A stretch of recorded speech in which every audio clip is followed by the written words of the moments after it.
ချမ်းသာတယ်ဆိုတာဟာအတိတ်ကလုပ်ခဲ့တဲ့ဒါနကောင်းမှုတွေကြောင့်ဖြစ်တာကံကြမ္မာရဲ့ reaction သဘောတရားအရာကိုလုပ်ခဲ့တာတွေကိုရကြတာအခုခေတ်မှာချမ်းသာကြွယ်ဝတဲ့ပုဂ္ဂိုလ်တွေကိုသွားပြီးတော့သူတို့ပစ္စည်းဥစ္စာကိုမျက်မှောင်သွားပြီးတော့မကြိုးကြနဲ့အတိတ်ဘဝကလှူခဲ့တန်းခဲ့တဲ့ကုသိုလ်ကောင်းမှုရှိတဲ့ပုဂ္ဂိုလ်တွေကဒီဘဝချမ်းသာသူတို့ချမ်းသာတယ်ငါတို့တော့မချမ်းသာကောင်းလားလို့ဆိုပြီးစိတ်သွားမကွယ်နဲ့ကုသိုလ်ကံကကိုယ့်ဘက်မပါပဲနဲ့အကုသိုလ်ကံရဲ့နှိစ္စမှုပဲခံရမှာပဲမင်္ဂနဲ့အတွေးကိုတွေးဖို့လူတွေယောနိသောမနတိကာရဆိုတာသိအရေးကြီးတယ်ယောနိသောမနတိကာရထားတတ်ဖို့ကုသိုလ်ထားတတ်မှာကုသိုလ်ရ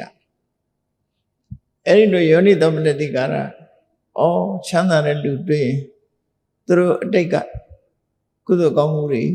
လုပ်ခဲ့တာ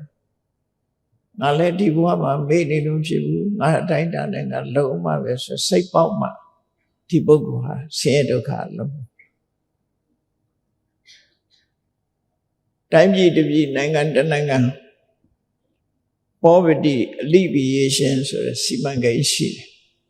ဆင်းရဲသူပပျောက်ရေးတဲ့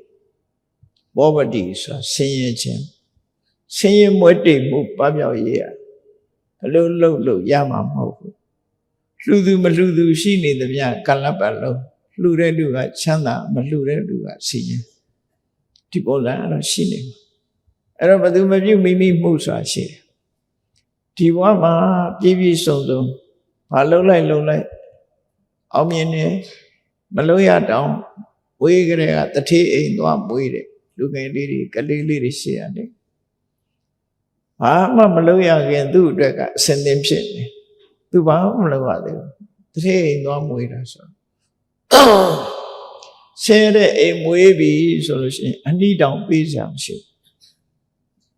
အမေဖေကလည်းထမင်းနှမှန်အောင်မစားရတော့ဘယ်ရောက်တော့အမိုက်ပုံးနဲ့ရောက်သွားတာလည်းရှိတာလမ်းဘေးပြစ်ခံရတာလည်းရှိတယ်ဒါတွေအလုံးဟာလုတ်သူရဲ့အပြစ်မဟုတ်ပဲတွေ့ရမှာကိုယ့်ကိုယ်သဘောထားရမှာစိတ်ကွဲเสียမဟုတ်ဘူးပြုသူအသက်ဖြစ်သူအဟောင်းပြုသူအသက်ဆိုပြုတဲ့လူကတော့ဒါအသက်ပဲသူလှုပ်တဲ့လှုပ်ရသူခံရအောင်မယ်ကောင်းရင်လည်းသူဆံရအောင်မယ်ဖြစ်တဲ့လူကတော့အတိတ်ကလုပ်ခဲ့တာတွေသူရရှိနေပြီလို့ပြောပြဒါကံကြမ္မာရဲ့သဘောအတိတ်ဒီတိုင်းပဲရှိနော်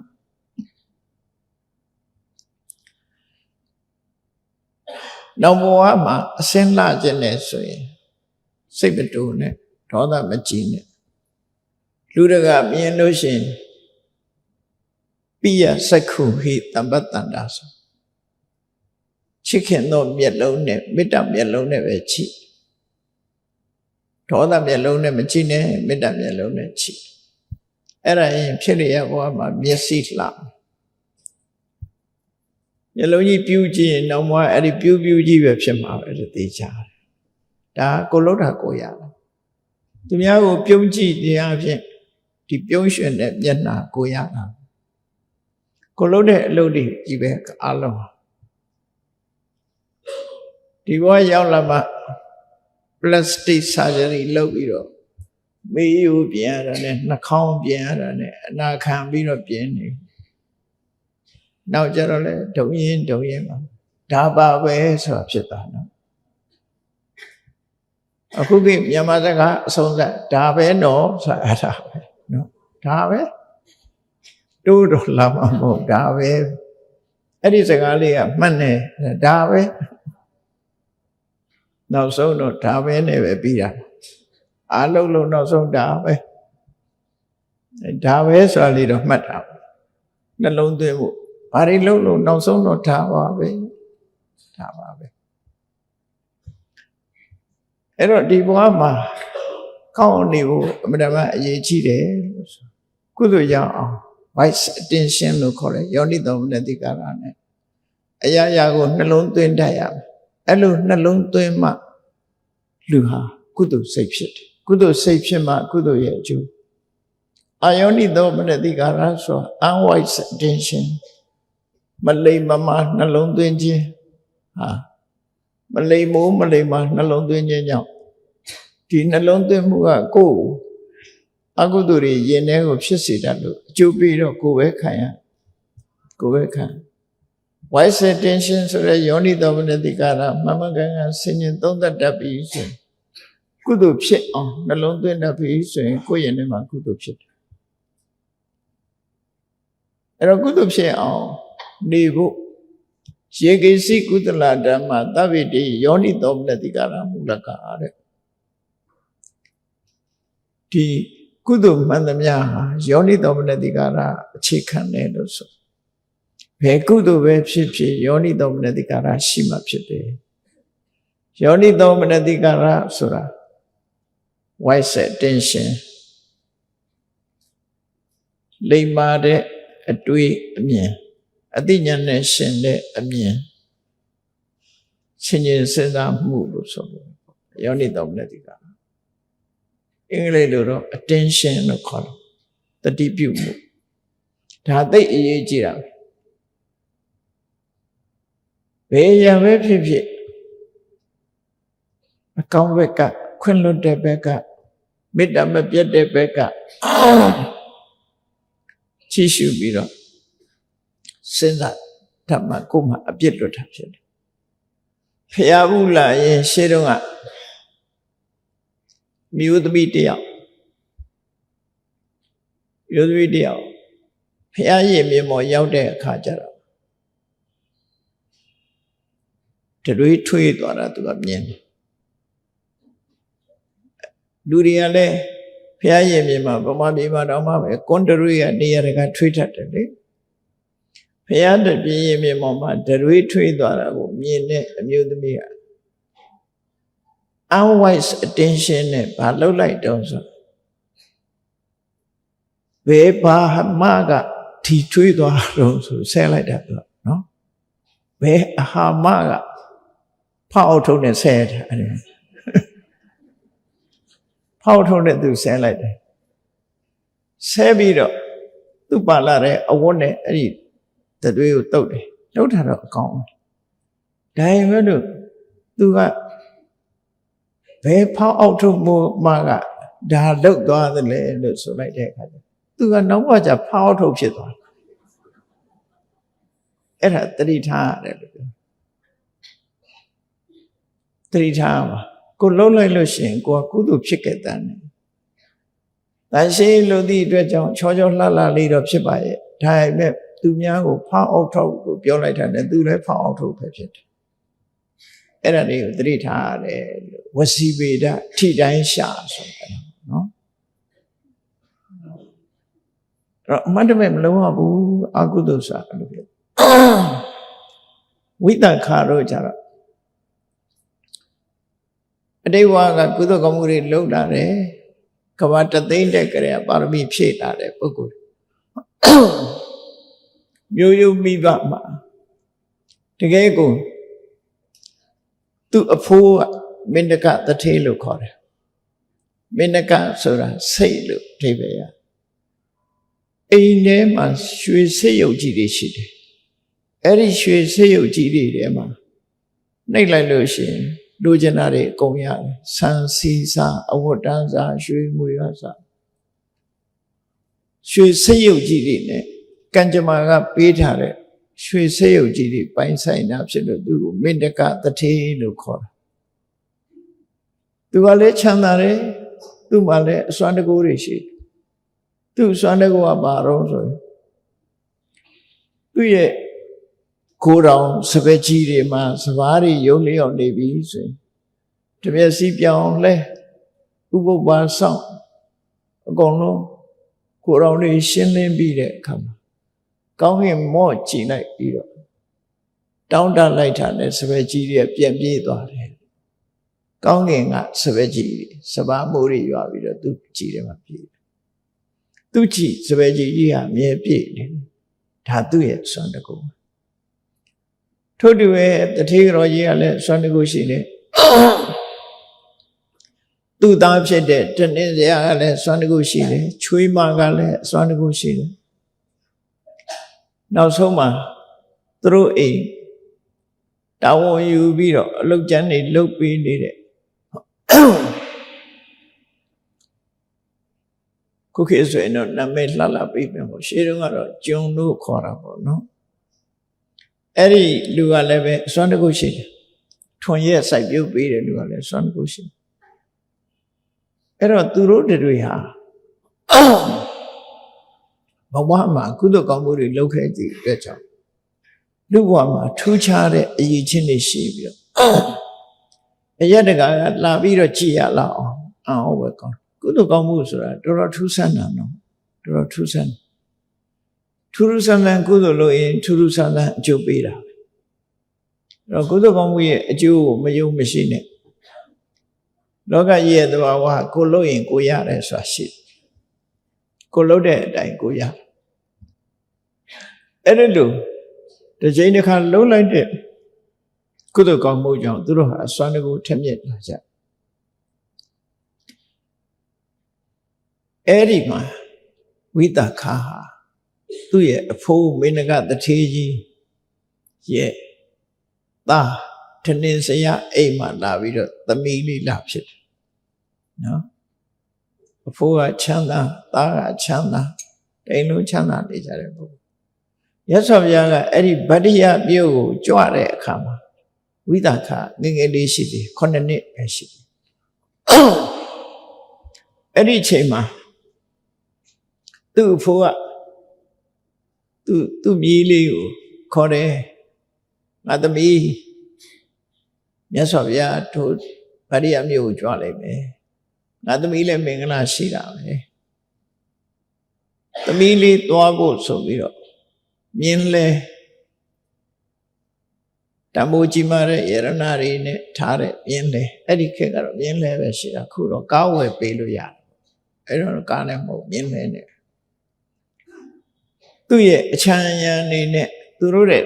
ပစ္စည်းဥစ္စာသိမရှိတဲ့ပုဂ္ဂိုလ်တွေကိုခေါ်ပြီးတော့ထောက်ပံ့ထားတာဝိသခာအရွယ်လေးတွေကြီးပဲမပြင်းရအောင်900ရှိတယ်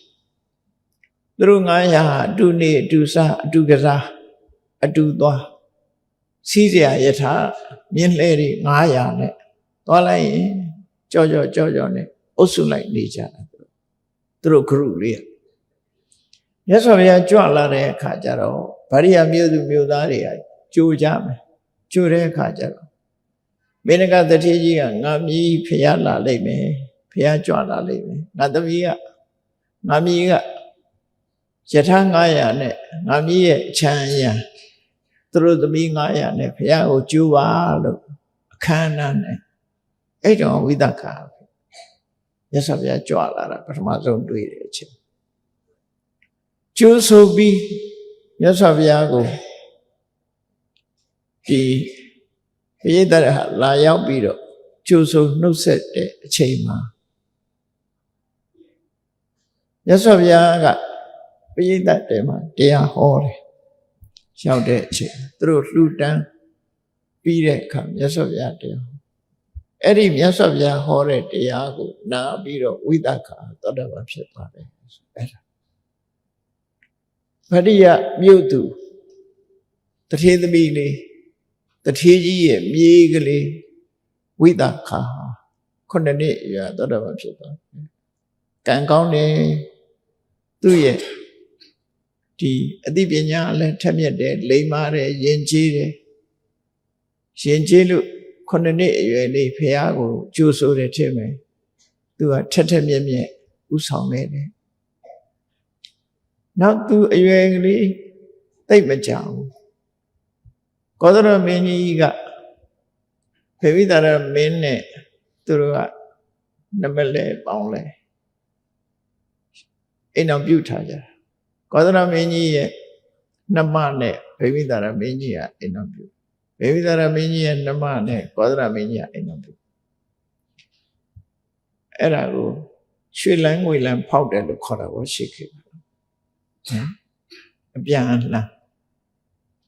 အပြန်လန်းမဟာမိတ်ဖွဲ့လို့ရှင်အဲ့ဒါလိုဖွဲ့ရတယ်ရှိ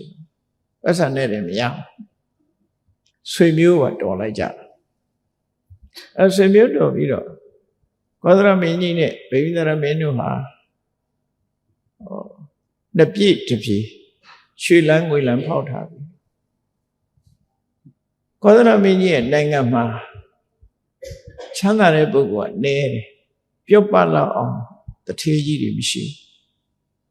ဗိမိသရမင်းရဲ့နိုင်ငံမှာတော့သုံးမကုန်နိုင်လောက်အမိတဘောဂအမိတဘောဂဆိုသူတို့ဘလောက်ချမ်းသာတယ်ဆိုတာကိန်းကနန်းနဲ့ဖော်ပြလို့မရတော့အောင်ချမ်းသာတဲ့လူ9ဦးရှိတထေးကြီးတွေကြီးပဲ9ဦးအဲ့တထေးကြီး9ဦးရှိတော့ကောသလမင်းကြီးကသူ့နိုင်ငံမှာတထေးမရှိလို့အဲ့ထဲတယောက်လောက်ပေးပါပေါ့9ဦးတောင်ရှိတယ်သူ့နိုင်ငံတယောက်လောက်ပေးပါဒါတောင်းတဲ့အခါကျတော့ဗိမိသရမင်းကြီးဒီတထေးကြီးတွေပေးဖို့ဆိုတာလွန်ခဲနေပေါ့သူတို့ကအတိုင်းဝိုင်းကအလွန်ကြီးတာမြို့ကြီးတစ်မြို့စာလောက်ရှိတယ်အတိုင်းဝိုင်းကြီးတွေကိုပေးလိုက်မယ်ရွှေ့လိုက်မယ်ဆိုရင်ဓမ္မခက်ခဲတယ်ပေါ့နော်အတိုင်းဝိုင်းကြီးအလွန်ကြီးတော့အဲ့ဒီတော့မေနကသထေးရဲ့သားတနင်္စရာကိုခေါ်ပြောတာဗိမိသရမင်းကြီးကခေါ်ပြီးတော့ငါသားကောသလမင်းကြီးကတထေးတောင်းနေတယ်ဒီတထေးကြီး9ယောက်တည်းကတယောက်ယောက်ပေးဖို့ဆိုတော့သိအဆင်မပြေဘူးငါသားလိုက်တော့လိုက်ပါသူကတော့တထေးကြီးရဲ့မြေးဆိုတော့ဟိုတထေးကြီးတွေတော့မဟုတ်သေးဘူးပေါ့နော်ဟိုမင်းကတထေးရဲ့သားကိုသားဆိုတော့ဒုတိယအဆင့်လောက်ပဲပေးလိုက်တာပေးလိုက်တော့မင်းကတထေးနဲ့တထေးရောနဲ့သူ့မိသားစုနဲ့သူ့အတိုင်းဝိုင်းနေရကောသလမင်းကြီးရဲ့နောက်ကိုလိုက်သွားချာမဂရတိုင်းကိုဖြတ်ကျော်ပြီးတော့ကောသလနယ်မြေထဲရောက်တဲ့အခါတာဝတိနဲ့6ယူဇနာ1ယူဇနာကို10မိုင်လောက်နဲ့တွက်ကြည့်လိုက်အဲ့ဒါလောက်လှမ်းတဲ့နေရာမှာကျယ်ပြန့်တဲ့မြေခွက်ကြီးတစ်ခုတွေ့တော့တနင်္ဇရာကရှောက်တယ်ရှင်မင်းကြီးဒါရှင်မင်းကြီးပိုင်းတဲ့ဒေသရောက်ပလားလို့ဆိုကောသလမင်းကြီးကရောက်ပြီတဲ့ရောက်ပြီလို့ရှိရင်ကျွန်ုပ်တို့ဒီနေရာမှာပဲတာဝတိထီအောင်မလိုက်တော့ပါဘူးဒီနေရာမှာပဲမြို့တည်ပြီးနေပြစေမြို့တည်ပြီးအဲ့ဒီမှာမြို့တည်တာကိတမြို့ဆိုတာအဲ့ဒါဝိသခာရဲ့အဖေတည်တဲ့မြို့ပဲဝိသခာလေးလည်းသူ့အဖေသွားတော့ပါသွားတာပေါ့အဲ့တော့ဗတ္တိယရာဇဂဟနယ်ပယ်ကဗတ္တိယကနေမြို့ကနေပြီးတော့ဝိသခာတို့မိသားစုသည်တာဝတိကောသလတိုင်းဘက်ကိုပြောင်းရွှေ့သွားကြတယ်ဘုရင်ကြီးကခေါ်လို့ဘုရင်ကြီးကကဲကြိုက်တဲ့နေရာယူပါဆိုပြီးအဲ့နယ်ပယ်ကြီးတစ်ခုလုံးသူ့ပြီးဧကပေါင်းမြောက်များစွာကျဲတဲ့နေရာမြို့သစ်တဲတာပေါ့နော်တာဂိတဆိုတဲ့မြို့ကြီးကိုတဲပြီးတော့သူတို့မိသားစုပါသူတို့ကလူတွေကြီးမှမဟုတ်တာဝိသခာအဖေပိုင်တဲ့နွားအုပ်ကြီးကနဲတာမှမဟုတ်တာဝိသခာမင်္ဂလာဆောင်တဲ့အခါကျတော့ပေးတဲ့နွားအရေးတွက်တော့မှပဲအကောင်ကြီးနဲ့တွက်လို့မရဘူးနွားအုပ်ကြီးဟာဒီလမ်းအပြည့်သွားနေတဲ့နွားအုပ်ကြီးဟာဘယ်နှမိုင်ရှိတယ်ဆိုတာနဲ့တွက်ထားခုခေတ်နဲ့ပြောမယ်ဆိုလို့ရှိရင်သူတို့က3ကအိုးဆိုထားပါတော့6မိုင်လောက်ရှိမယ်ဝိသခာတို့မင်္ဂလာပွဲမှာသူ့အဖေကသူ့သမီးကိုပေးလိုက်တဲ့နွားအုပ်ကဲသူ့မှာဘယ်လောက်နွားတွေများမလဲဆိုတာစဉ်းစားကြည့်နော်အဲ့ဒီမှာတော်လောက်ပြီဆိုပြီးတော့ခြံတကားပိတ်လိုက်တဲ့အခါမှာဝိသခာရဲ့ဘုံကံကြောင့်နွားကစပြီးဝိသခာနောက်လိုက်ချင်ဒါကြောင့်မို့ခြံခုံလိုက်သွားတဲ့နွားအကောင်က1,600,000ရှိတယ်အရေးအတွက်ပြတာ1,600,000ဝိသခာကနောက်လိုက်သွားဒါမင်္ဂလာလက်ထပ်ပွဲကိုကျူပြောလိုက်တာအဲ့ဒီမှာတာဂိတမြို့မှာဝိသခာအရွယ်ရောက်လာ16နှစ်အရွယ်ရောက်အဲ့ဒီမှာတာဝတိမြို့တဲကမိဂါရတထေးက သူ့သားပုံနာဝဋ္ဌနာအိမ်တော်ချပေးဖို့တထေးလိုက်ရှာတဲ့အခါမှာတာဂိတရောက်လာပြီးတော့ဝိသခကိုလာတောင်းတာပါပဲအဓိကနော်ဒါပေမဲ့ပစ္စည်းဥစ္စာချင်းနှိုင်းရှင်ကြည့်လိုက်မယ်ဆိုမိဂရတထေးချမ်းသာတာဘာမှမပြောပါတော့တနည်းစရဝိသခရဲ့အဖေချမ်းသာတာကအလုံးကိုချမ်းသာသို့တော့အချိန်တန်အရွယ်ရောက်တိချိန်တန်တိပွင့်ချိန်တန်ပွင့်ဆိုမိဘတွေကအရွယ်ရောက်လာတယ်ဆိုတော့အိမ်တော်ရဲ့သားချပေးလိုက်တာပါပဲအဲ့တော့တာဂိတရောက်တဲ့အခါမှာဝိသခဟာမိဂရတထေးကသူ့သားအတွက်လာတောင်းရမ်းတယ်ရှေးစနစ်ကတော့သူတို့သမီးကသူတို့သားအိမ်လိုက်ရတယ်အာဝါဟဝိဝါဟဆိုတဲ့စကားလုံးဗမာတွေလည်းသုံးနေတယ်နော်အာဝါဟဝိဝါဟမင်္ဂလာဆိုတာဒါလည်းသိတဲ့လူကနေအာဝါဟဝိဝါဟဆိုတာဘာပြောတာတော့လက်ထမင်္ဂလာလို့ပဲသိကြတယ်အာဝါဟမင်္ဂလာဝိဝါဟမင်္ဂလာဆိုတာဘာပြောတာလဲအာဝါဟဆိုတာသူတို့သမီးကိုသူတို့သားအိမ်ကအခမ်းအနားနဲ့လာပြီးတော့ခေါ်ယူတာကိုအာဝါဟလို့ခေါ်တယ်ဝိဝါဟဆိုတာသူတို့သမီးရဲ့မိဘတွေကသူတို့သမီးကိုသူတို့သားအိမ်ကိုအခမ်းအနားနဲ့ပို့ပေးတာဟိုကခေါ်တာဒီကပို့ပေးတာနှစ်ခုစလုံးဟာသူတို့သမီးကသူတို့သားအိမ်လိုက်ရတယ်ဒါအိမ်ကြီးထုံးတယ်နော်အဲ့ဒါကိုအာဝါဟဝိဝါဟမင်္ဂလာလို့ပြောတာအဲ့ဒီမင်္ဂလာလက်ထပ်ပွဲလှုပ်တဲ့အခါကျတော့ဝိသခကတာဂိတကနေတာဝဋ္ဌိကိုလိုက်သွားနော်တာဝဋ္ဌိလိုက်သွားဒါပေမဲ့လို့သူလက်ထပ်လိုက်ရတဲ့ပုံနာဝဋ္ဌနာရဲ့မိသားစုမိဂရတထေးရဲ့မိသားစုကဘုရားဘာသာမဟုတ်ဘူးဘာသာခြားအဲ့ဒီခေတ်ကဘာသာချင်းမတူတဲ့ပုဂ္ဂိုလ်ဘာသာချင်းမတူဘူးဆိုလို့ရှိရင်သူကခဏခေတ်မှလည်းပြဿနာရှိတာပေါ့နော်အယူဆချင်းမတူဘူးကွဲပြားတယ်ဆိုရင်အနည်းနဲ့အများပြဿနာရှိတတ်ကြတယ်အဲ့တော့ဝိသခကလူမှုရေးရမိဂရအိမ်လိုက်သွားတော့မိဂရသူကိုးကွယ်တာဝိလစ်လစ်နိဂန္ဓအာဇီဝကယဟန်တွေကိုကိုးကွယ်တာအဲ့ဒီခိုင်းကိုကိုးကွယ်တရက်တော့မိဂရတထေးကအိမ်ကိုပင့်ပြီးတော့အဲ့ဒီတက်ကရွန်ဆိုတဲ့တုံးလုံးယဟန်တွေကိုတုံးလုံးနေပြီးတော့ကျင့်တဲ့အာစေလကတွေကိုဆွမ်းကတ်တဲ့အခါကျတော့သူ့ရဲ့ချွေးမကိုခေါ်တယ်သမီးငါယဟန္တာတွေလာဖူးပါအောင်ပြောယဟန္တာလို့ဆိုတော့ဝိသခအဟုတ်မှတ်ပါယဟန္တာဆိုတော့သောတာပန်ကြီးညူတာဟုတ်ယဟန်ထွက်လဲကြည့်လိုက်တော့ကိုရောမြတ်တွေကတုံလုံးကြီးတွေဆိုတော့ဟာဒါယဟန္တာဖြစ်နိုင်ဘူးဆိုတောက်လျှောက်နောက်ပြန်ဆုတ်သွားဝိသခနောက်ပြန်ဆုတ်သွားအဲ့ဒီမှာသူ့ရဲ့ယောက်ျားမကြီးကမျက်နှာပြက်သွားသူ့ဘုန်းကြီးတွေကလည်းဟာဘယ်ဟာမျိုးသမီးရောက်လဲမကျေနပ်တဲ့စကားတွေပြောလာဘယ်ဟာခေါ်လာတော့သူတို့ပေါ်မှာမကျေနပ်ဖြစ်ပြီးနောက်ပြန်ဆုတ်သွားတယ်ဆိုဘယ်ဟာမျိုးသမီးဘာသာချင်းမတူတဲ့မျိုးသမီးဆိုပြီးတော့အဲ့တော့မိဂရတထေးကစိတ်တူသွားတယ်ပေါ့နော်သူယဟန္တာတွေဒီလိုပြောအောင်ဝိသခသူကပြောလိုက်သေးတာတုံးလုံးကုတော်ကြီးတွေမြင်တဲ့အခါကျဒါလားယဟန္တာဆိုပြီးပြန်ဆုတ်သွားတာအဲ့ဒါကိုမခံမရနိုင်ဖြစ်ပြီးတော့ဝိသခကိုဒီသူ့ရဲ့ယောက်ျားမကြီးကအိမ်ကနေနှင်ချသူကိုးဝယ်တဲ့ဘာသာတိုက်ခိုက်တယ်ဆိုအိမ်ကနေချသို့တော့ဟိုကဆွေကြီးမျိုးကြီးဆိုဝိသခအပြစ်ရှိလို့ရှိရင်စီမံဆောင်ရွက်ပေးနိုင်ဖို့ဝိသခကိုထောက်ကူပြုမယ် တကြွယ်8ယောက်ထည့်လိုက်တာဟုတ်တတိယတကြွယ်ဆိုတာသူလောင်းမချမ်းသာဘူးဒါပေမဲ့ချမ်းသာတဲ့လူတွေပဲချမ်းသာတဲ့အုပ်စုတွေကိုထည့်လိုက်တယ်သူ့ရဲ့သမီးတစုံတစ်ခုပြဿနာဖြစ်ရင်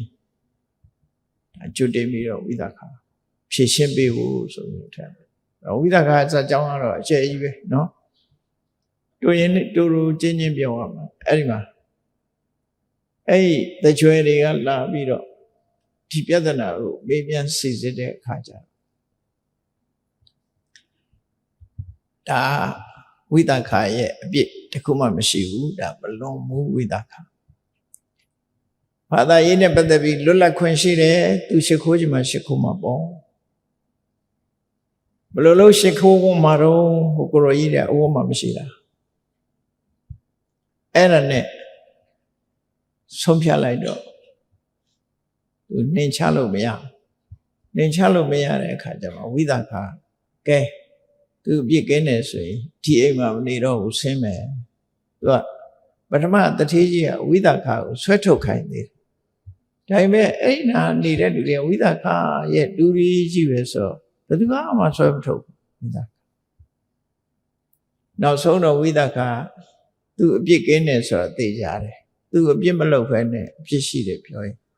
ဒီအိမ်မနေတော့ဘူးဆင်းမယ်ဆိုပြီးတော့လုပ်ပြန်တော့အဲ့ဒီကြတော့မှမဆင်းမနဲ့ဆိုတခါတောင်းပန်တယ်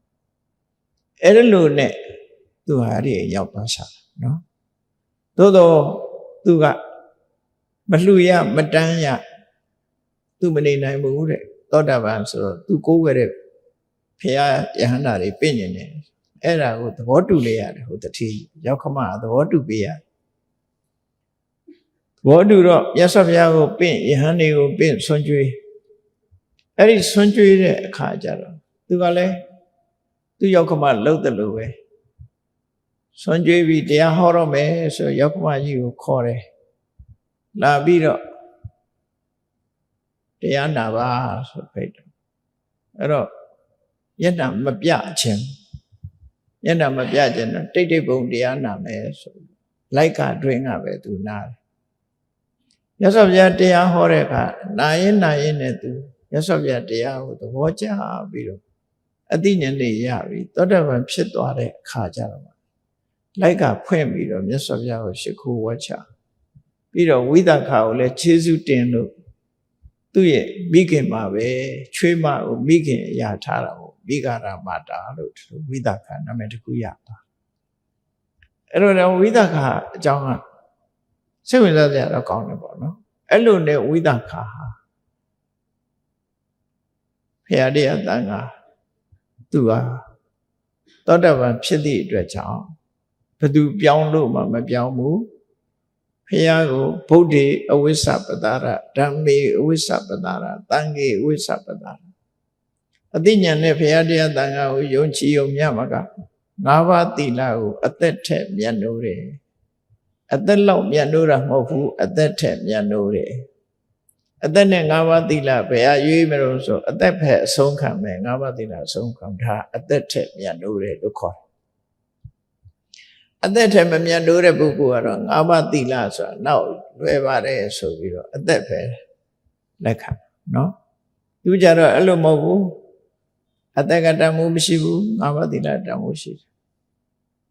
၅ပါးသီလကိုအသက်ထက်တန်မှုထားပြီးတော့ဆောင်းလျှော်တဲ့သောတာပန်ရဲ့အခြေအနေကအဲ့ဒါမျိုးသောတာပန်ပုဂ္ဂိုလ်ဆိုတာ၅ပါးသီလကိုအသက်ထက်တန်မှုထားတယ်ဖရာတရားသံဃာနဲ့ပတ်သက်ပြီးဘသူပြောလို့မှလက်ခံနိုင်စွာမရှိဘူးဖရာတရားသံဃာအစစ်ကိုယ်သာလက်ခံတယ်ဆိုတဲ့အနေအထားမျိုးရောက်အဲ့လိုနဲ့ဝိသခာလူ့ဘဝရောက်လာတဲ့အခါမှာနေ့စဉ်နဲ့အမျှသူ့အိမ်မှာတန်ခါအပါ900အမြဲတမ်းဆုံးကတ်ကုသိုလ်ကောင်းမှုတွေကိုအမြဲတမ်းလုပ်တယ်ကြောင်းသွားတယ်စေတုံအကြောင်းကိုသွားတယ်အဲ့လိုသာသနာတော်ကိုလူရန်ထောက်ပံ့တဲ့အခါမှာဝိသခာလောက်ဘယ်သူမှမထောက်ပံ့နိုင်ဘူးဝိသခာဟာအနာရဝိတ္တိဆောက်လုပ်ထားတဲ့အကြောင်းကိုပဲသွားပြီးတော့မြတ်စွာဘုရားကို ရသော်ဗျာစီတရားနာတယ်တန်ဃာတွေကိုနေ့စဉ်ဘာ900အိမ်ပစ်ပြီးတော့ဆုံးကတ်တယ်ဒါကြီးလောက်ပဲသူတို့ကြိုးစားပြီးတော့လုပ်တယ်ပေါ့နောက်တနေ့ကျတော့ဝိသခာအိမ်တော်ချပေးမယ်ဆိုတဲ့အခါမှာသူ့အဖေကမင်္ဂလာလက်ထပ်ပွဲမှာဆင်ရင်ဖို့ဆိုပြီးတော့မဟာလတ္တတန်းစာဆိုတာပိဋကချိန်နေနဲ့အလွန်လေးတဲ့ကြောက်တံပရမများတွေစီပြီးတန်ဖိုးရှိတာတွေနဲ့ရက်လုတ်ထားတဲ့စီချဲထားတဲ့အမျိုးသမီးတွေဝတ်ဖို့မဟာလတ္တတန်းစာတကူလုံးစွတ်ချလိုက်တဲ့ဟာကြီးပေါ့နော်။တာမန်မျိုးသမီးဆိုအဲ့ဒီမဟာလတ္တတန်းစာဝတ်နိုင်လောက်အားမရှိဘူးလေ။အဲ့ဒါကြီးနဲ့စွတ်ချလိုက်ရင်ခွေပြီးလဲတော့ဝိသခါကတော့ဆင်မြောင်ငါးစီအားမို့အဲ့ဒါကြီးကိုထမ်းနိုင်တယ်သူ။အလေးကြီးနော်။အဲ့ဒါလေးတဲ့ကြောက်တွေနဲ့စီထားတယ်။အဲ့မဟာလတ္တတန်းစာကြီးကဂရေချီပြီးတော့တန်တာသူ့ဖေကပေးလိုက်တယ်။မင်္ဂလာလက်ထပ်ပွဲမှာဝတ်ဆင်တယ်ပွဲနေပွဲတိုင်းရှိတဲ့အခါမှာအဲ့ဒီယရဏဝတ်စုံကြီးနဲ့ဝတ်ပြီးတော့ပွဲတက်တယ်ပေါ့တခါတော့ပွဲနေပွဲတိုင်းသွားဖို့အဲ့ဒီဝတ်စုံကြီးဝတ်သွားတယ်ဝတ်တော့ဇေရွန်ကျောင်းနဲ့သိပ်ပြီးတော့လန့်လန့်ကန်ကမရှိမလန့်မကန်မှရှိတော့ပွဲတက်တဲ့အလုပ်ပြီးတဲ့အခါမှာဖျားစီသွားဖူးခြင်းနဲ့စိတ်ပေါ်တော့ကဲငါတို့အချိန်နဲ့ရှိသေးတယ်ကျောင်းသွားကြမယ်ဆိုကျောင်းသွားကြမယ်ဆိုဒီလိုဝတ်စုံကြီးနဲ့သွားလို့အဆင်မပြေဘူးဘောဘာယောဂီဝတ်ကလေးနဲ့အဆင်ပြေတယ်ဝတ်ပြောင်းသွားတာနော်ယောဂီဝတ်နေမှာပေါ့တွေးချီတာဒါ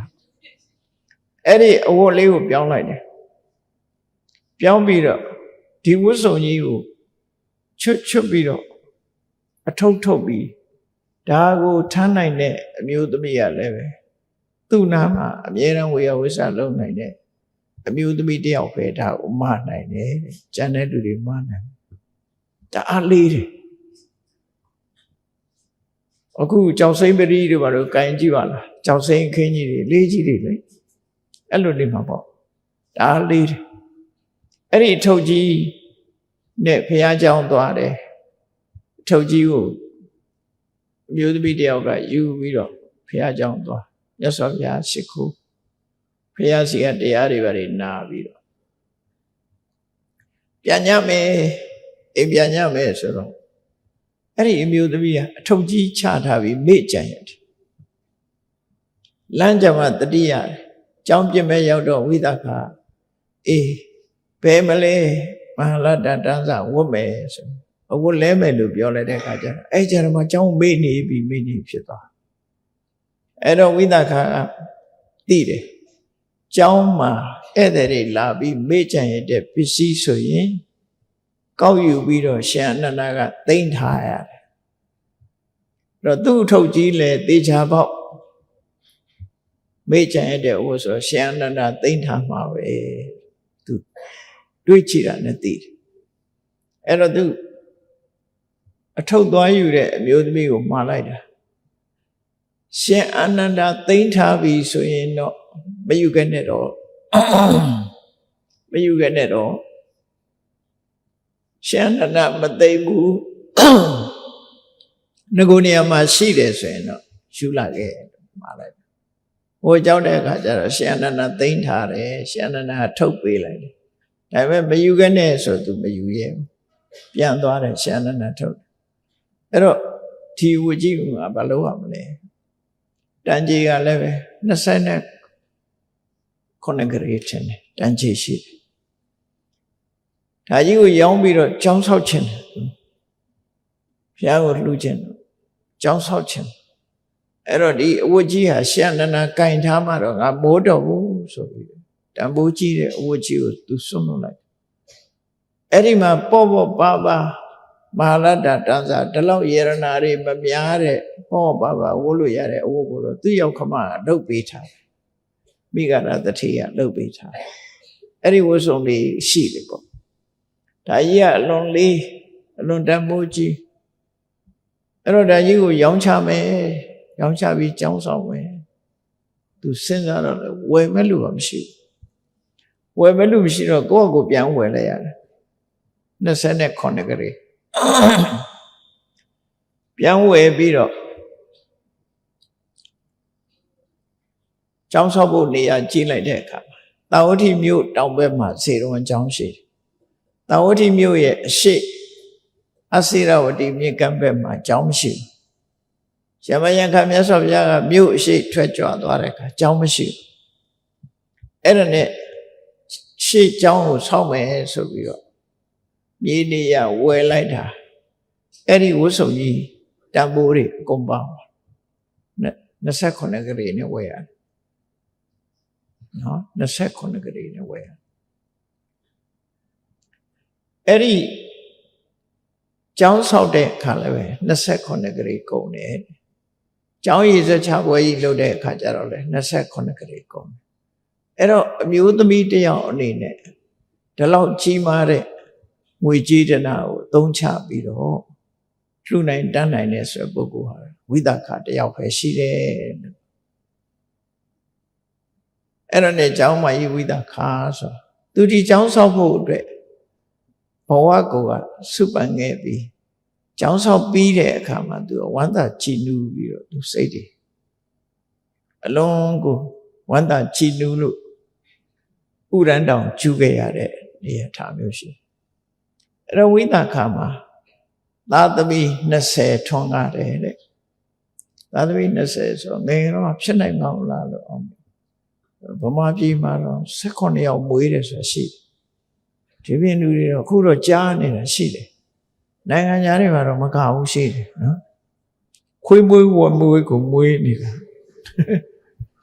တော့ဝိသကသာသမီ20တော့မွေးတာ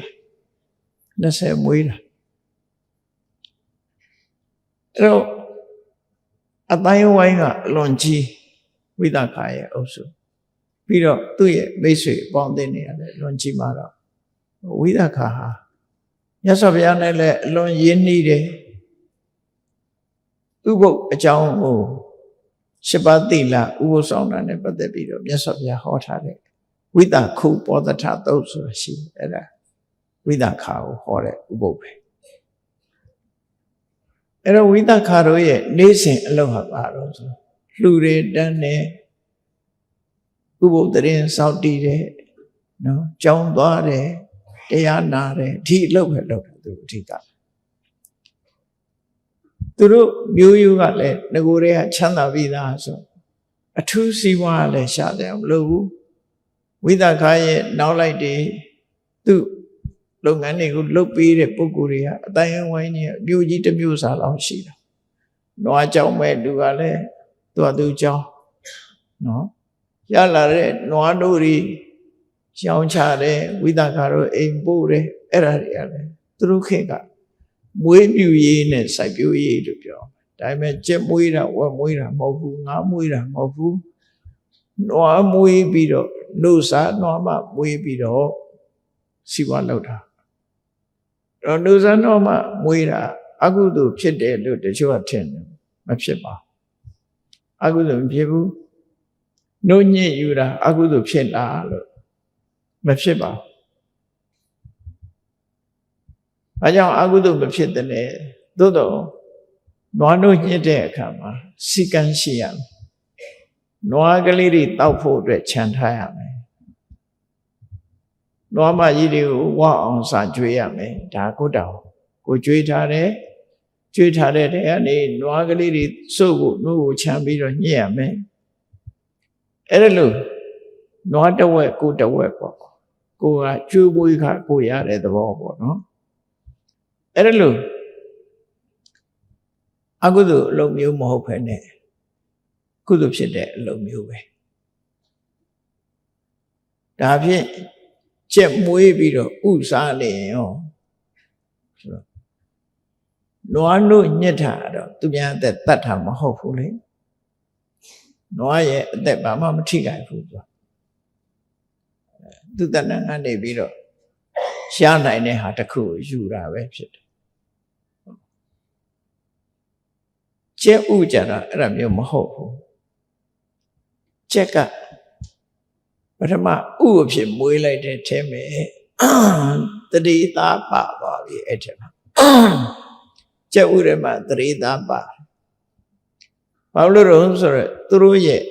မျိုးရိုးကဒီကောင်တွေရဲ့ species ခေါ်နော်သူတို့ရဲ့နိယမနှစ်ကြိမ်မွေးတယ်ဥအဖြစ်နဲ့တစ်ကြိမ်မွေးတယ်ပြီးတော့ဥရဲအမှတစ်ခါပေါက်တယ်တရေတီးပြီးတဲ့အခါမှာကျက်ဥလေးဖြစ်မှာဥတာတရေတီးပြီးမှဥကဖြစ်တာ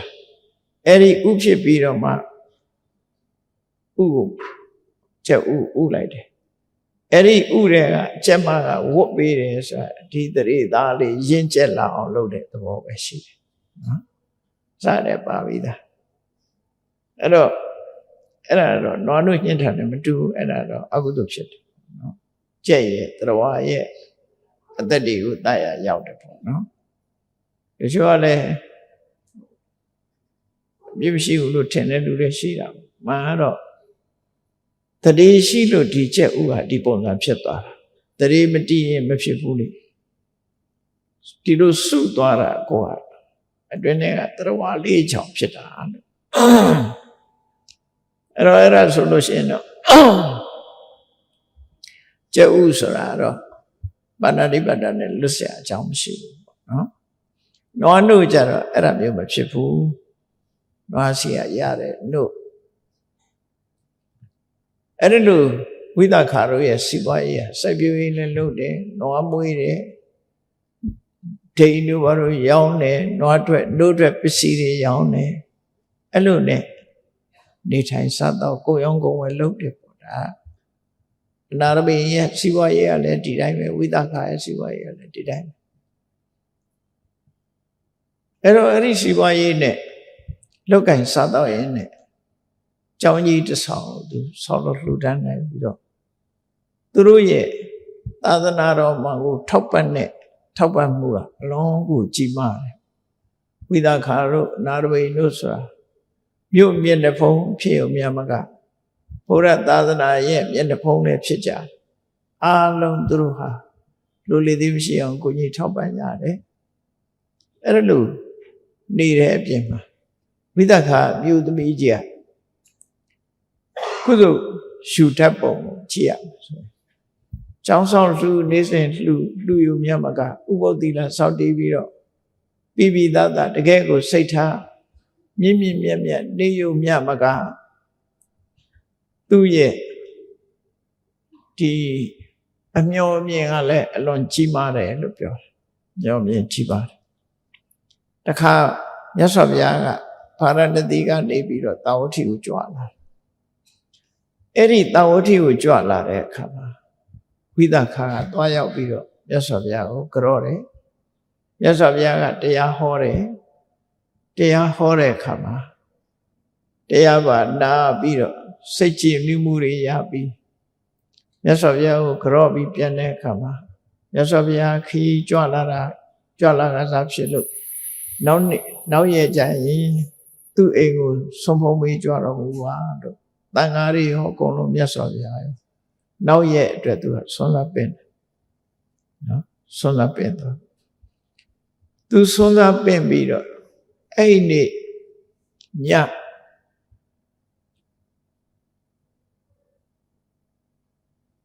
ညကုံဆုံးလို့မနေ့အချိန်ရောက်လာတဲ့အခါမှာမိုးကြီးကအကြီးကျယ်ရွာတယ်မိုးကတော်တော်ကိုကြီးမားတဲ့မိုးကြီးရွာလိုက်တယ်အဲ့ဒီရွာတဲ့အခါမှာမြတ်စွာဘုရားဗာမိတ်ရှိတော့ဆိုယဟန်တို့တဲ့ခုဇေတုံကျောင်းထဲမှာမိုးတွေရွာနေတယ်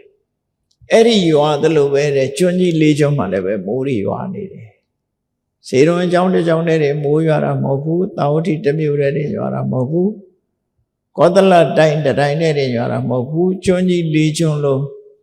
မိုးကြီးအကြီးအကျယ်ရွာနေတယ်တဲ့ဒီမိုးကြီးဟာတပြိုင်နဲ့ရွာတဲ့ဒီကျွန်းကြီး၄ကျွန်းလုံးရွာတဲ့မိုးဟာဒါနောက်ဆုံးမိုးပဲအဲ့တော့ရေချိုးခြင်းချိုးကြလို့မြတ်စွာဘုရားယဟန်တွေကိုပြောအဲ့ဒါနဲ့ယဟန်တွေကမိုးရေခံပြီးတော့ရေချိုးကြတာသင်္ကန်းတွေကိုချွတ်ထားခဲ့ပြီးတော့ကိုယ်တုံးလုံးထွက်ပြီးတော့ရေချိုးကြ အဲ့တော့ရေချိုးတော့ဝိသခာကဆွမ်းစားချိန်ရောက်တဲ့အခါကျတော့အိမ်ကအမျိုးသမီးတယောက်ကိုလွှတ်လိုက်တယ်ကြောင်းသွားပြီးရင်ဆွမ်းပြင်ပြီးပါပြီအလုံးကြွတော်မူကြပါလို့သွားပင်းလို့ဆိုအမျိုးသမီးတယောက်ရောက်လာပြီးတော့ကြည့်လိုက်တဲ့အခါကျတော့ကြောင်းတိုက်အတွင်တစ်ခုလုံးမှာကိုလုံးဒီနဲ့ရေချိုးနေကြတဲ့ဘုန်းကြီးတွေကိုမြင်ပြီးတော့ပြန်ပြေးသွားတယ်ဝိသခာကိုပြောတယ်သခင်မကျောင်းထဲမှာတန်ဃာတွေမရှိဘူးအစေလကဆိုတဲ့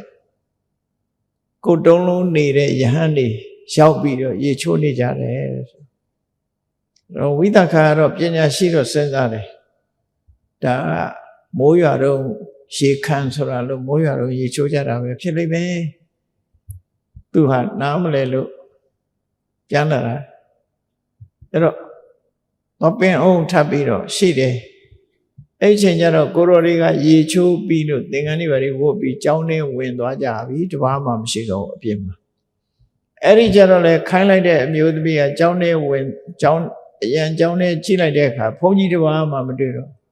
ရှင်မကြီးကျောင်းမှာဘုန်းကြီးတပါးမှမရှိဘူးအားလုံးကငြိမ်နေတာဘာမှမရှိဘူးအကုန်ကျောင်းထဲရောက်နေကြပဲလေမရှိဘူးဆိုတဲ့ခါပြန်လာပြန်အဲ့တော့ဝိသခာကတော့ဟိုကပညာရှိအတွေ့ပြေးကြည့်တာလည်းမြန်တယ်သူကစဉ်းစားတတ်တာမဟုတ်ဘူးရေချိုးပြီးလို့သင်္ကန်းမှာလဲပြီးတော့ကိုရော်တွေကကျောင်းထဲမှာခဏထိုင်နေကြတာဖြစ်မှာဒါကြောင့်မို့မသိဘူး။ဘာပင်ကြီးအောင်လို့ဆိုရအခါ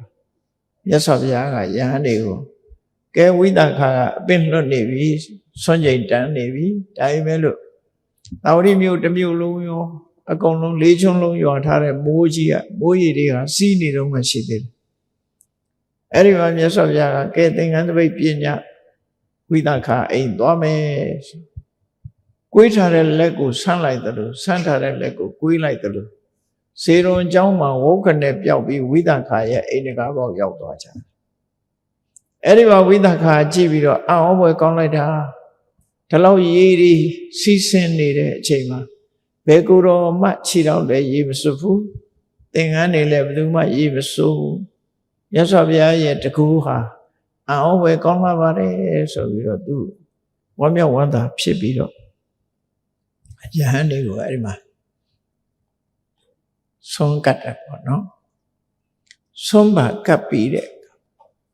မြတ်စွာဘုရားနာတရားနာဖို့သူထိုင်လိုက်တယ်အဲ့ဒီအချိန်မှာသူကမြတ်စွာဘုရားကိုလျှောက်တယ်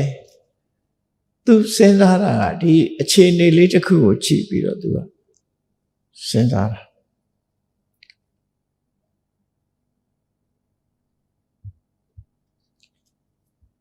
အစွမ်းတကူကြီးတဲ့မြတ်စွာဘုရားဆိုပြီးမြတ်စွာဘုရားကိုသူပါလျှောက်တော့ဆိုအရှင်ဘုရားတဲ့တပည့်တော်ဟာရှင်ဘုရားစီဒါနကောင်းမှုပြုခွင့်နော်အလှလှခွင့်အခွင့်အရေး၈မျိုးအရှင်ဘုရားကိုတောင်းပရစေပါတဲ့ဆု၈မျိုးတောင်းပရစေပါလို့သုံးတယ်ဟုတ်လားအဲ့တော့မြတ်စွာဘုရားကဗာမျက်ရှိဝိသခာငါတို့ကဆုပေးတဲ့အလုပ်ကိုမလုပ်ဘူးဆုပေးတဲ့အလုပ်ကိုမလုပ်ဘူးဘာကြောင့်လို့ဆိုဘာကြောင့်ဒီစကားပြောတာတော့လို့ဆိုနားလည်ရမှာလူတွေကဘယင်းနေစီသွားပြီးဆုတောင်းကြတယ်လေဆုတောင်းတဲ့ဆိုတာအခုလို့ဘာဖြစ်ရပါစေညာဖြစ်ပါစေတောင်းတာမျိုးမဟုတ်ဘူး blessing ပေးပါဘာပေးပါညာပေးပါဒီလိုတောင်းတာနော်ရွာတရအပိုင်စားပေးပါမြေတစ်ခွက်ပေးပါအခုပဲဆိုရင်တော့မြေတစ်ခွက်ပေးပါနော်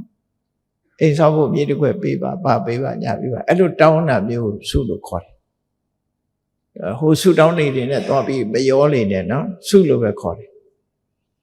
တောင်းဆိုတာပေါ့မြတ်စွာဘုရားကို၈ခုခွင့်ရ၈ခုသူကတောင်းတယ်မြတ်စွာဘုရားကအဲ့တော့ဘုရားဆိုတာဆုချရိုးထုံးတာမရှိတော့ဘူးဆုမချဘူးငါတို့ကဆုချစရာလည်းမရှိဘူးပေါ့နော်ဖះမြေခွဲမှာမပိုင်တာမြေခွဲသွားတိုင်ဘယ်ပေးဟာသွားပေးနော်အဲ့တော့ငါတို့မှဆုချတာမဟုတ်ဘူးလို့ဆိုတော့အရှင်ဘုရားတဲ့အပ်ဆက်ပြီးတော့အပြစ်ကင်းတဲ့ တောင်းဆိုချက်10မျိုးပါလို့ဆိုအေးဒါဆိုရင်ပြောလို့ဆိုတဲ့အခါမှာသူ10မျိုးတောင်းလိုက်တာရှိတယ်အဲ့တော့အချင်းညုတ်လေးကိုပြန်ဝိသခာတောင်းတဲ့ဆု10မျိုးဆိုကုသိုလ်နဲ့ပတ်သက်တာအေးကြည့်ပဲအကုန်လုံးသူတောင်းတာနော်အရှင်ဘုရားတဲ့တပည့်တော်ရာသက်ပံမိုးရေခံသင်္ကန်းကိုလှူပြစေတဲ့တန်ခါလေးရာသက်ပံလှူချင်ပါတယ်ဒါတစ်ခုအာဂနုကယဟန်တွေကိုရာသက်ပံဆွံ့ကြွေးချင်ပါတယ်ခရီးသွားမဲ့ကိုတော်တွေကိုရာသက်ပံဆွံ့ကြွေးချင်ပါတယ်ခိလနာနေမကောင်းတဲ့ကိုတော်တွေအတွက်တပည့်တော်ရာသက်ပံခိလနာတွေအတွက်အာဟာရပို့ချင်ပါတယ်ရာသက်ပံခိလနာပြုစုတဲ့ယဟန်တွေအတွက်လည်းပဲဆွမ်းကုန်းပို့ချင်ပါတယ်နောက်မကြမ်းမာတဲ့ပုဂ္ဂိုလ်တွေအတွက်တပည့်တော်ဆေးလှူပါရစေရာသက်ပံဆေးလှူပါရစေနောက်ပြီးတော့တန်ဃာတွေအတွက်အမြဲတမ်းယာခုလှူပါရစေနေ့စဉ်နဲ့ယာခုလှူမယ်ပြီးတော့မှဘိက္ခုနီတွေအတွက်ရေချိုးတဲ့အခါဝတ်တဲ့ရေတနုတ်သင်္ကန်းလှူပါရစေအလုံး၈ခုနော်သူလှူချင်ပါတယ်လို့ဘုရားလျှောက်တယ်မြတ်စွာဘုရားကအေးလှူလို့မပြောဘူး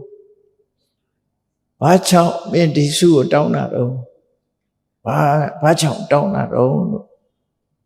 မိတဲ့အခါမှာခုနဝိသခာလျှောက်တာမနေ့ကအဲ့တပည့်တော်ဆွမ်းလာပင်ခံလိုက်တဲ့အခါမှာယဟန်နေဟာကိုတုံးလုံးချွတ်ပြီးတော့ရေချိုးနေကြအဲ့ဒါမတင့်တယ်ပါဘူးတဲ့သူမြင်တာမဟုတ်ပဲလို့သူပြောတယ်အဲ့ဒါနော်တုံးလုံးဆိုတာမတင့်တော်ဘူးတဲ့မတင့်တော်လို့အဲ့ဒါလို့မိုးရေထဲမှာမိုးရေခံပြီးတော့ရေချိုးလို့ရတဲ့သင်္ကန်းမျိုးကိုသူတန်ခါတွေကိုဇာသက်ပံလှူချင်ပါတယ်ဆိုဒါသူလှူခြင်းရဲ့အကြောင်းအဲ့ဒါမတင့်တယ်လို့ဒီကွက်လက်တစ်ခုကိုသူဖြည့်ပြရစီပေါ့နော်နောက်တစ်ခါဒုတိယသူတောင်းတာတော့အာဂန္တုတွေအတွက်ဆွမ်းကပ်ပြရစီဘာဖြစ်လို့လို့ဆိုအာဂန္တုဆိုတာတဲ့လမ်းတို့ဆွမ်းကန်လမ်းတို့ဘာလို့မကျွမ်းကျင်သေးဘူးတဲ့မကျွမ်းကျင်သေးတဲ့အခါမှာသူတို့ဆွမ်းခံရတာပင်မနဲ့ပေါ့ပင်မသည့်အတွက်ကြောင့်အစင်မပြေဖြစ်တတ်တယ်အဲ့ဒီအစင်မပြေမှုလေးကိုသူအစင်ပြေစေခြင်းလို့ဒီအာဂန္တုတွေအတွက်ဆွမ်းကပ်ခြင်းနောက်တစ်ခါခရီးသွားယဟန်တွေကိုလည်းသူဆွမ်းကပ်ခြင်းတယ်ဘာဖြစ်လို့လဲဆိုခရီးသွားတဲ့ကိုတော်တွေကခရီးသွားလာရလို့ပင်မလာတဲ့ကိုတော်တွေရှိတယ်ခရီးသွားမလို့ပြင်ဆင်တဲ့ပုဂ္ဂိုလ်ဟာလည်းပဲဆုံးခံနေရမယ်ဆိုရင်အတူသွားဖို့ရှေ့ကခရီးသွားတယ်ဆိုကိုတယောက်တည်းသွားလို့မရအောင်တောနဲ့ကြီးတွေဖြစ်တယ်ဆိုခရီးသွားဖို့ကုံတယ်တွေနဲ့ကပ်ပြီးလိုက်ရတာနော်ကုံတယ်တွေကိုမှီပြုပြီးနောက်ကလိုက်ရတာအဲ့တော့ကိုကဆုံးခံစားနေမယ်ဆိုရင်ကုံတယ်တွေကထွက်သွားရင်မမှီလိုက်ပဲဖြစ်နိုင်တယ်ပေါ့မမှီလိုက်ပဲဖြစ်ပြီးတော့အခက်အခဲတွေတွေ့နိုင်တယ်ဒါကြောင့်မို့ခရီးသွားပြီးပြန်လာတဲ့ကိုရောခရီးထွက်မဲ့ကိုတော်တွေအတွက်လည်းသူဆွမ်းကပ်ချင်ပါတယ်ရာသက်ပံဆွမ်းကပ်ပြရစေနောက်တစ်ခုကတော့သူကပါတော့ခိလနာယဟန်တွေအတွက်ဆွမ်းကပ်ချင်ပါတယ်ခိလနာဆိုတာတဲ့တာပဲစာဆွမ်းခံစားရမယ်ဆွမ်းခံတဲ့ဆွမ်းသူ့ကိုလှူလိုက်တဲ့ဆွမ်းဟာသူ့ယောဂနဲ့တဲ့ချင်မှတဲ့မယ်အဲ့တော့ခိလနာတွေကတ်တဲ့ဆွမ်းဒီခိလနာနဲ့တင့်တော်တဲ့ဆွမ်းသူကကတ်မှာအဲ့တော့မတည့်တာစားမိရင်ယောဂတိုးမယ်သို့မဟုတ်ပြန်လွန်တော်မူခြင်းလည်းပြန်လွန်တော်မူသွားနိုင်တယ်ဒါကြောင့်မတည့်တာတွေမစားရလေအောင်သူတာဝန်ယူပြီးဆွမ်းကပ်ပြရစေခိလနာတွေကိုပြုစုတဲ့ယဟန်တွေကလည်းတစ်ဖက်ကခိလနာယဟန်အတွက်ရှားဝေရတယ်တစ်ဖက်ကသူ့ဝန်းရည်အတွက်လည်းရှားဝေရတယ်ဆိုသူ့မှာအဆင်မပြေဘူးတဲ့ပင်ပန်းမှုတွေ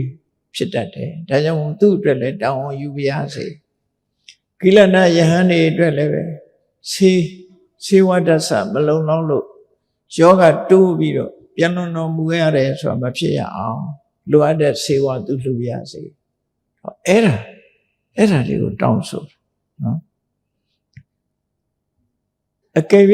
ဆေးမရှိဘူးဆိုရင်ဆေးမတော့ရလို့ယောဂတိုးသွားမယ်ဆိုရင်ပြန်တော်မူသွားတာမျိုးတွေဖြစ်နိုင်ပါတယ်တဲ့နောက်တစ်ခါယာခုလှူကျင်တာတော့တခြားမဟုတ်ပါဘူးတဲ့ မြတ်စွာဘုရားကိုယ်တိုင်ယာကုအကျိုး10မျိုးဆိုတာဟောထားတာရှိတယ်အဲ့ဒီ10မျိုးအကျိုးကိုစိတ်ဝင်စားလို့သူလှူပြရစေဒါတခုနောက်တစ်ခုဘိက္ခုနီတန်ဃာတွေကိုဒီရေသနုသင်္ကန်းလှူချင်တယ်ဆိုတာတခြားမဟုတ်ဘူးတဲ့ဘိက္ခုနီတွေကမြစ်ကိုသွားပြီးရေချိုးကြတဲ့အခါမှာအဲ့ဒီခေတ်ကဒီလိုပဲရေသနုမရှိတဲ့အခါမှာတုံးလုံးချိုးကြမျိုးအဲ့တုံးလုံးချိုးတဲ့အခါမှာလူနောက်တွေလူပြောင်းနေရရှိတယ်လူနောက်လူပြောင်းနေရဘာပြောတော့ဆိုရှင်မငယ်ငယ်လေးရှိသေးတယ်ဘာဖြစ်လို့ဘိက္ခုနီဝတ်လဲနော်အသက်ကြီးမှဝတ်ပါလားတော့အဲ့ဒီလိုပြောတာတွေပြောင်းတာတွေနောက်တာတွေခံရတယ်တဲ့အမျိုးသမီးဟာအဝတ်မပါဘဲနဲ့ရေချိုးတာမတင့်တဲ့ပါဘူးဒါကြောင့်မို့သူလှူပြရစေအဲ့ဒီ၈ခုသူတောင်းလိုက်တယ်တောင်းတော့မြတ်စွာဘုရားထပ်မေးတယ်ဘယ်လိုအကျိုးကိုကြည့်ပြီးတော့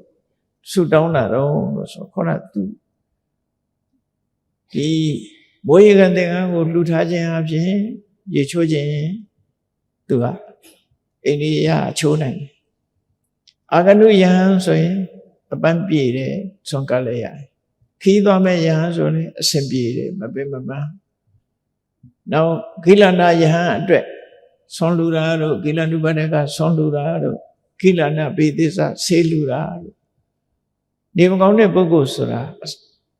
ခက်ခဲတွေများစွာရှိပါတယ်အဲ့ဒီခက်ခဲတွေပြေးလေဖို့အတွက်သူ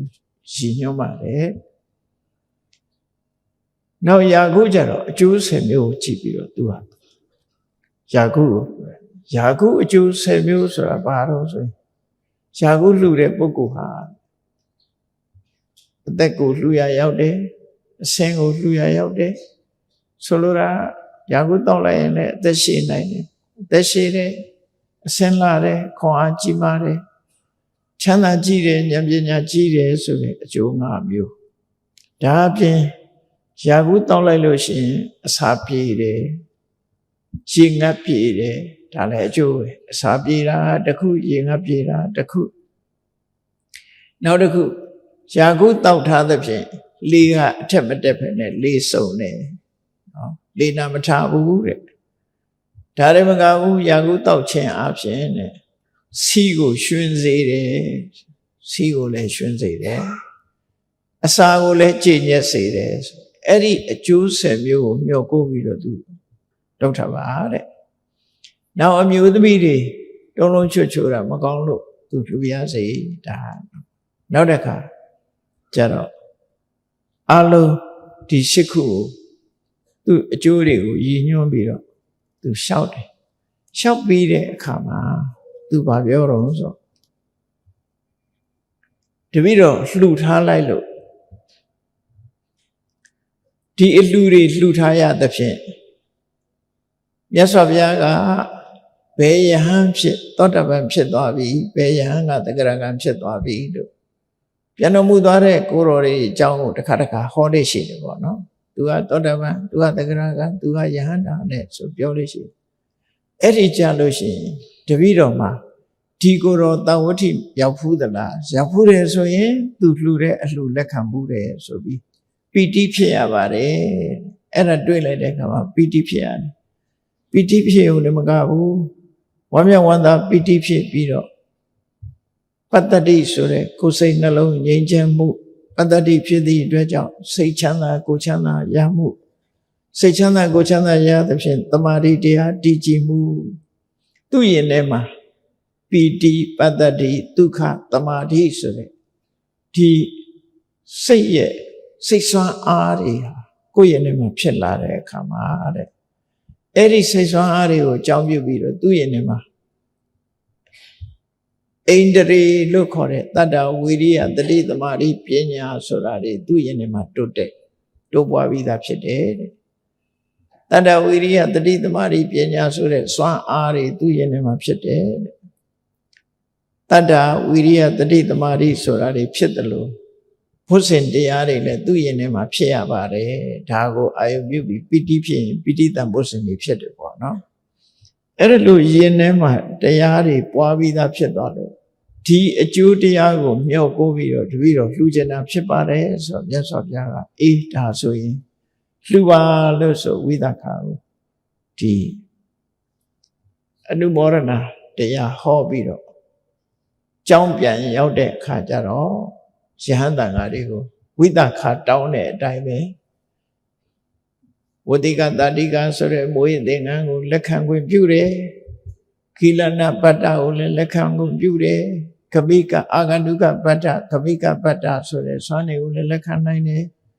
ကိလနာပတ္တကိလနုပတ္တကပတ္တကိလနာဘိသစ္စဆိုတာတွေကိုလည်းလက်ခံခွင့်ပြုတယ်ယာကုလှူတာကိုလည်းလက်ခံဝင်ပြုတယ်ဘိက္ခုနီသာသနာဘိက္ခုနီသံဃာတွေအတွက်လည်းပဲရေသနုလှူတာလက်ခံတယ်လို့မြတ်စွာဘုရားကခွင့်ပြုစကားမိန့်ကြားခဲ့တာဖြစ်တယ်အဲ့တော့ဝိသခာနဲ့မြတ်ဗုဒ္ဓသာသနာကြည့်မယ်ဆိုရင်ဝိသခာမြတ်စွာဘုရားရဲ့သာသနာတော်ကိုအကြီးအကျယ်အကျိုးပြုတယ်လို့ပြောအောင်လိုအပ်ချက်တွေမှန်သမျှသူဖြည့်ဆွတ်တယ်ဒီဒါတကယ်ကိုလိုအပ်ချက်တွေလေတန်ဃာတွေရဲ့လိုအပ်ချက်တွေကိုဝိသခာဟာကျောင်းဆောင်လှူယုံမြတ်မကအသေးစိတ်လိုအပ်ချက်တွေကိုဖြည့်ဆည်းပေးလို့ဝိသခာနဲ့မြတ်ဗုဒ္ဓသာသနာဟာဒီလိုက်ဖက်စွာနဲ့ကုသိုလ်ကောင်းမှုကိုပြုခဲ့တဲ့ဝိသခာကျောင်းအမကြီးဟာခဏအထိနေမန္တရတိနတ်ပြည်မှာပျော်ရွှင်စွာချမ်းသာဒုက္ခကိုခံစားလျက်ရှိနေမှာဖြစ်တယ်ပေါ့တရားချစ်ခင်သူတော်စင်ပြိဿပေါင်းတို့ခုနှစ်နှစ်သမီးကသောတာပန်ဖြစ်ပြီးတော့အသက်120ကျမှဘဝအဆုံးသတ်သွားတယ်အသက်120ကျမှဘဝအဆုံးသတ်သွားတယ်ဝိသခာနေဗ္ဗာန်ရတိဘုံမှာပျော်ဆိုင်ရတယ်လို့ဝိသခာလှုပ်သွားတဲ့ကုသိုလ်ကောင်းမှုတွေတူယူအားကြပြီးတို့တွေလည်းအခွင့်သာရင်သားသလိုကုသိုလ်ကောင်းမှုအားထုတ်ကြရမှာဖြစ်တယ်လို့ကိုယ်စီတတိထားပြီးကုသိုလ်တရားကြိုးစားအားထုတ်နိုင်ကြပါစေကုန်သတည်း